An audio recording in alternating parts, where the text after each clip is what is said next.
cá kia để nó chơi luôn à, thế nó lên thì chơi kia à. Ở tàu tỉnh sao? Nó trả điตัวlà. Tàu tỉnh nó chơi nó chơi nhỏ chơi tôi là chơi cá kia này.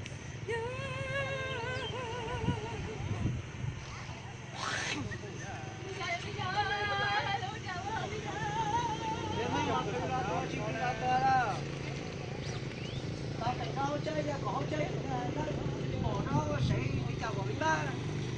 Kia không bỏ tôi phải đây.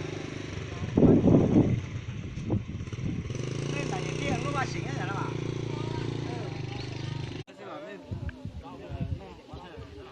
Không hồ sơ được cải ban ơi rồi. Đúng rồi đấy, đúng mà bây giờ xe thì ngã ba cũng giảm đi vào một tí.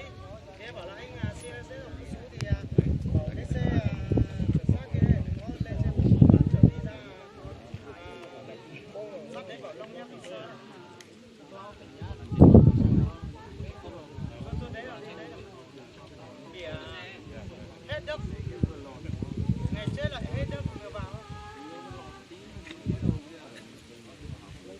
Xá liên tục ấy.